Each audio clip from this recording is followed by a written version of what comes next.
fouler because they're on wells. We can only take the water 20, 22 days a month because we have caps that were put on us by you guys a couple months ago. So the other 8 days, we dump it down a recharge site. And the recharge, we time the water to the river. Well, I get this phone call about we need to put up signs by the recharge sites because people are hunting on the recharge sites because all the ducks are landing on the recharge sites. So I'm sitting there going, flat water recreation, municipalities, environment, the recharge sites help the wetlands that we deal with. And by dumping it down there, we retimed this for Rule 14 plan and Rule 10 plan. So it's really a complicated project that helps municipal, agriculture, environment, and recreation. I'll take any questions, and then I'll tell you about a more complicated one that's coming up. Director George. I'm trying to see, and I haven't studied this as much as I can, but I can't see where the 20 million goes. Can you just give me a summary? I know what we're doing here. I know what the end product is, but I can't see where the money is actually being invested. A lot of it is going to be in equipment, telemetry that we'll be doing, a lot of consultants. When we did our original 2012 project that did not go through, we had 28 terms and conditions on that project. Then we went to the streamlined approach, at which point when we walked into this meeting, we had 59 terms and conditions. We walked out with 60. It's very onerous. The accounting is very, very, very expensive. It is not just daily accounting, it's hourly accounting. We are hoping with your investment in this project that we can show some of this accounting will not be necessary in the future. That's probably where a lot of it's going to. Director George. But your measuring is all done by computer. And then what, doesn't your algorithm and your program do the accounting as well? I can't see where the personal labor is. Oh, I don't believe it does. We've got it with the recharge sites. We have to send somebody out there daily to do the accounting on it. Okay. With the 60 terms and conditions, like I said, it's very, very onerous. Okay, I guess that's what a pilot's about, because it looks to me like we've complicated this thing enormously. It is. So part of what you're going to learn is how to simplify it. Well, I guess when we first ended up with the 60 terms and conditions, first thing I said was, wow, we really streamlined this puppy. But so people from Department of Natural Resources explained to me, we put everything in a box. And we put every term and condition in a box. And our job is to figure out what stays in the box and what we take out of the box. And taking stuff out of the box, it's difficult. It's, if I could move the water 30 days a month, I could get more water about it, but I can only move it 20 days a month because we have caps that we have with it. The augmentation stations, which we have to measure. We've got to identify more recharge sites, which we have doubled the number of recharge sites in the Arkansas Basin now that we have 2.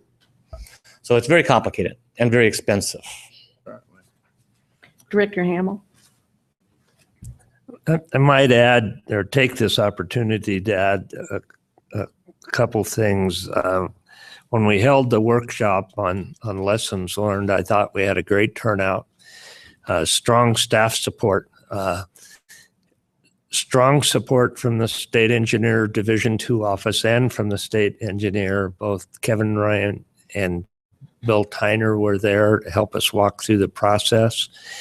I think Jay failed to mention an important thing. There's actually been water transferred finally, and I compliment the lower district. I think this is their 3rd attempt, but they didn't give up.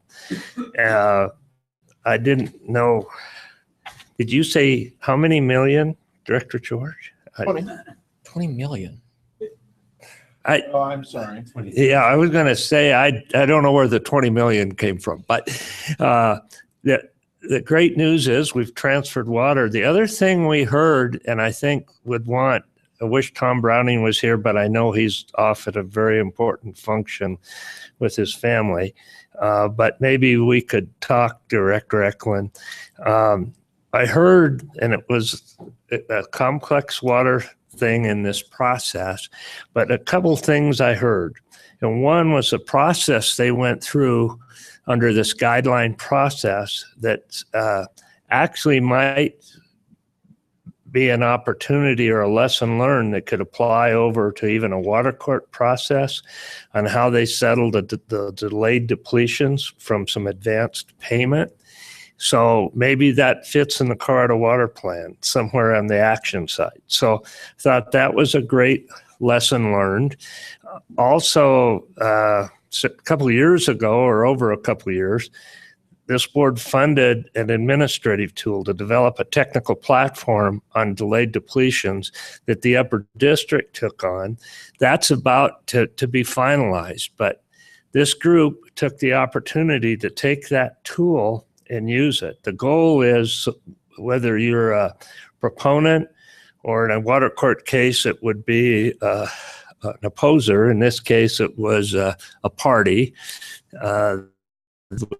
with concern. They use that tool to show where there was injury and not. And certainly over time, we need to lower transaction costs, but you do that by having a pilot program and people learn what works, what doesn't work, and some of the fear factors go down. And so hopefully future programs anywhere in the state, each basin being unique to itself on the water rights side of it. But truly, I think this pilot is worth the investment. I think in the basin, between ATM grants and water supply reserve account grants, Greg looked this up for me, we've invested about $1.3 million up to this. Well, to finally be running a pilot and looking at options or opportunities, I think are very important. Again, I thank the lower district, the upper district, southeast district participated in how we move water on the river itself with exchanges. So it's really been a basin-wide effort led by the lower district. And at the appropriate time, I know Jay has more to say, and I would never want to cut Jay off for an opportunity to say something. So. Well, and that's going to lead us into what we did this last year, Senate Bill 198. Which is, we call it the sister to 1248. And it's ag to ag, ag to rec, ag to environment. We're getting ready to embark on a project that will literally take water that we own. It'll run down from Salida down to Lake Minnequaw. So people will be able to raft on this water while it's running down there. Lake Minnequaw is a lake in Pueblo. Pueblo doesn't own any water rights. That needs flushing flows for the environment for the fish. The water will then run through the Lake Minnequaw. We have another lake, Lake Isabel, and they would have to lower this lake by 6 feet because of injury to the steel mill CF&I. Once we run this water through Minnequaw, we're going to run it back through CF&I to take care of the injury in Lake Isabel. So with this water, this next project, you can raft on it. We'll have flushing flows for the fish and the environment. And then we'll have recreation for Lake Isabel, which is a very important lake up in the Beulah area for dipping, if there's ever forest fires or something like that. And it's a great lake for recreation. So that's the next one that we're looking at doing under Senate Bill 198. All the work that we're doing today with the accounting, everything we're doing will make this next project less expensive. And this next project, it's a cool project. It's a environment, recreation, and at the end, we'll probably dump some of the water down a recharge site or an augmentation to use for Rule 10 or Rule 14 plan. So what we're trying to do is use water, agricultural water, the same way cities use their water, where they use every single drop of it. And that's where we're trying to get to with it. So that one's coming up next. I think it's going to be a very creative project, this next one. So any more questions? Thank you, Jay. Thank you. Appreciate you being here.